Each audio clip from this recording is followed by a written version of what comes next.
It's the 80s Experience on FM 88.5 KSBR with J.J. Buchanan. He is known to the world as being a part of one of the best bands in music history, lead singer Mr. Bobby Kimball of Toto. Bobby, how we doing?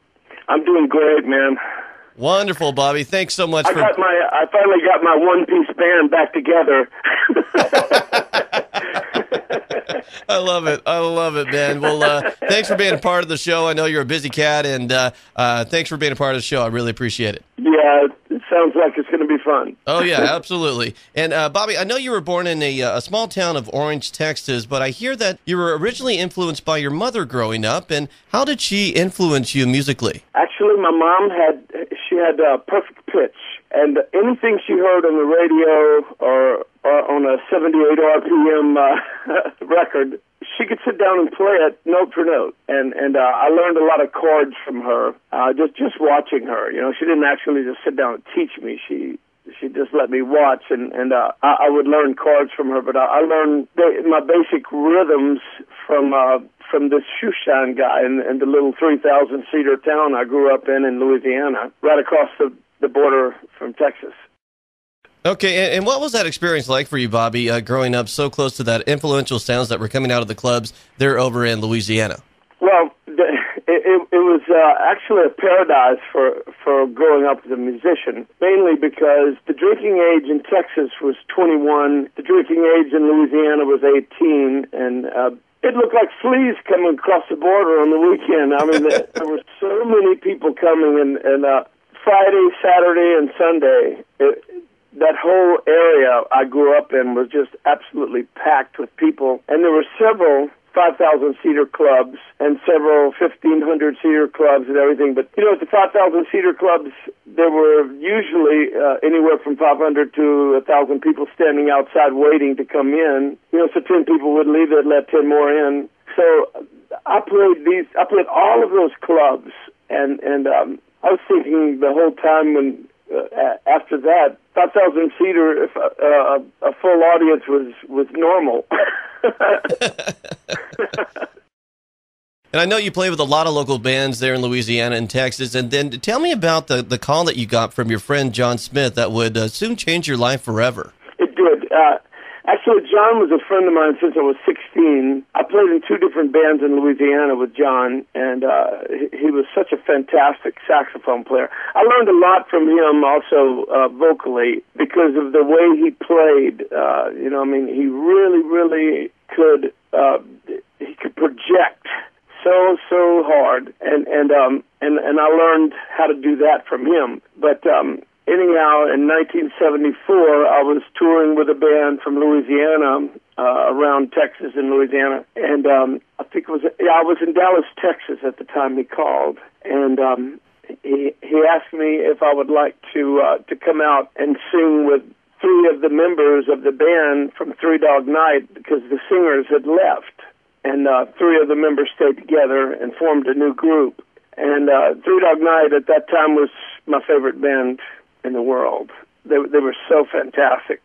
I hated to hear that the singers had left the band, but to get the opportunity to come out and play with these guys was really fantastic. So otherwise, I would have probably ended up just staying in Louisiana doing, you know, nothing in the industry, just playing for crowds there. But the industry was out in Los Angeles, Nashville, New York, the cities where music is produced. And getting a chance to come out to Los Angeles and play with these guys was a real grand opportunity for me, and very fun. I was only with the band actually for 1 year, but during that year, at about 50% of our rehearsals, Jeff Beccaro and David Paich were in attendance at our rehearsals because they loved Three Dog Night as well.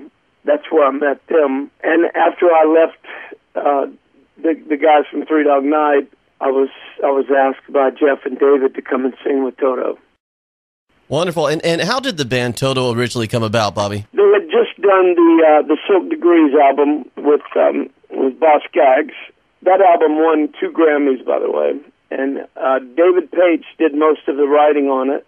I think one of the things is David was asking for a point, that meaning 1 penny on a dollar, made on the record. He was asking for a point, and the management from Boz's band didn't allow it, so they decided to go ahead and put their own band together.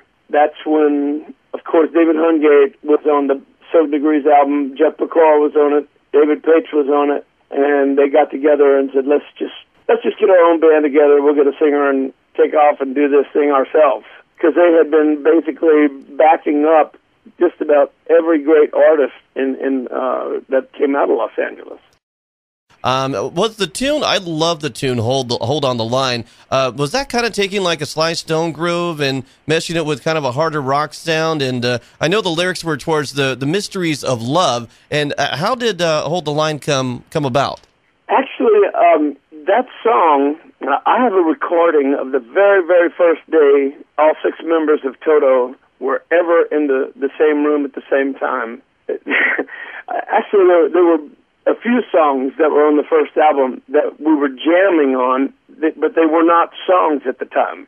Anyhow, David Paich is the one that wrote it, and he just started jamming on it the first day the band got together. That song, Girl Goodbye, actually you can go to my page on Numubu, which is NUMUBU.com. It's like newmusicbusiness.com. Mm-hmm. And I put a version of our very, very first rehearsal. Some of the stuff is on that site in my music part. But anyhow, David Paich is the one that wrote the song. After we finished recording it, I asked him, I said, are we actually going to put this on the record? which ended my career in picking singles. That's too funny. Too funny. And the next tune that was up for grabs was the tune Rosanna. Was that really inspired by the actress Rosanna Arquette? Not really. Okay. Actually, I met her after I'd sung the lead vocal on the song. But at that point, she started living with our keyboard player Steve Pacoro, and she was on our bus with us on the first six-month tour. I see. Yeah, she's a really nice person, and I think she's beautiful. But the thing about it is the song the song was written, and Rosanna just kind of fit the song. So it wasn't really about her, but after she and Steve Pacoro were living together, she claimed it, which was really okay with me too. Yeah, absolutely. Hey, record sales are record sales, right? Why not? She became bigger than the band. She was out there advertising for us. Exactly. And one of the band's most signature, recognizable songs was the great track Africa. And how was that amazing tune invented? That song was totally David Paich and Jeff Pacoro. David would write a lot of his songs after he would listen to Jeff play a groove for a little while, and he would start playing something on the keyboard, and all of a sudden, together they started playing that, and oh my goodness. They spent 10 days on just on percussion when we recorded that. Wow. We brought in several percussionists. Jeff Pacoro's father came in and played bass marimba on it, and Lenny Castro. We had several percussionists coming in, but they had all of the percussion down before we even started recording the song, and it was fantastic. And Timothy B. Schmidt's from the Eagles was featured on the tune I Won't Hold You Back, correct? He was, and the tour afterwards. Okay, and tell me about the tune I Won't Hold You Back. Well, actually, Steve Lukather wrote that. He and his wife were having some problems.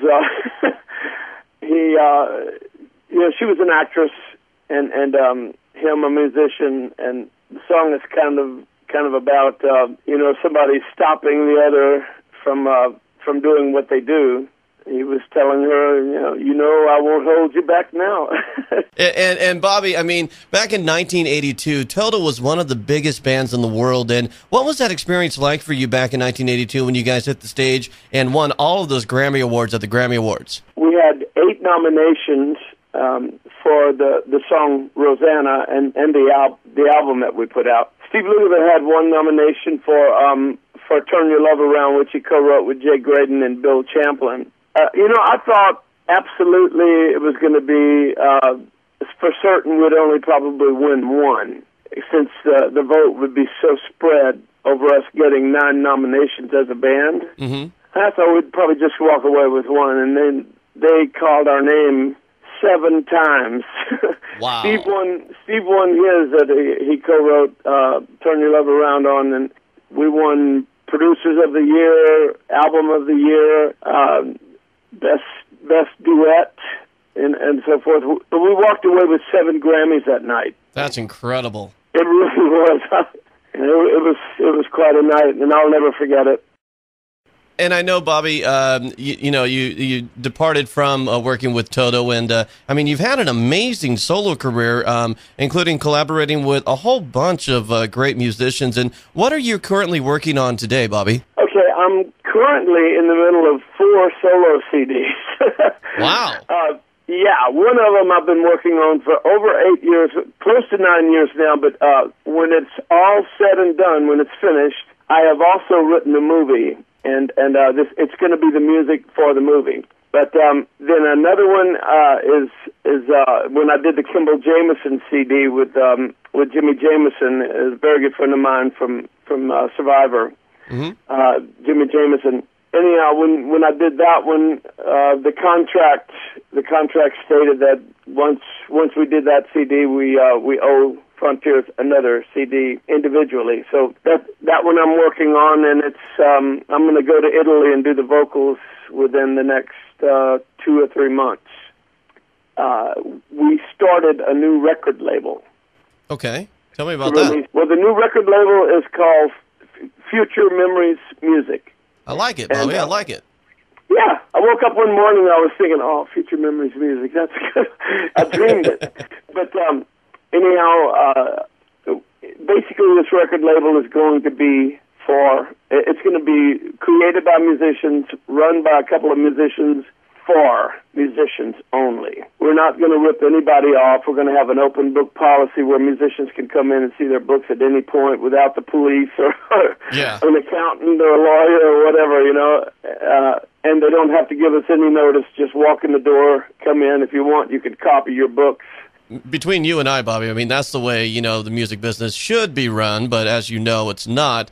And tell me about this new tour you're about to embark on. Oh, boy, this is going to be some fun. I just got back from the Far East. I was home for 10 hours. I spent 2.5 weeks playing the Far East, Singapore, Malaysia, Philippines. Then I came straight back. I was home for 10 hours, and then I had to go to San Francisco and play 2 concerts up there. And when I got back, I was home for a day. And then I went to Paris. Wow. And played a television show. That show airs to 70 million people. Wow, really? They had 30 artists on the show. It'll be airing sometime in December, and they're going to send me a copy, and I'm going to put it on my website. Okay, Bobby, and what's your website again so everybody knows they can get more info on you? It's really difficult to remember. www.bobbykimball.com. Wonderful. Mr. Bobby Kimball of Toto, thank you so very much for being a part of the 80s Experience radio show tonight. I really appreciate it. JJ, it was fun, buddy.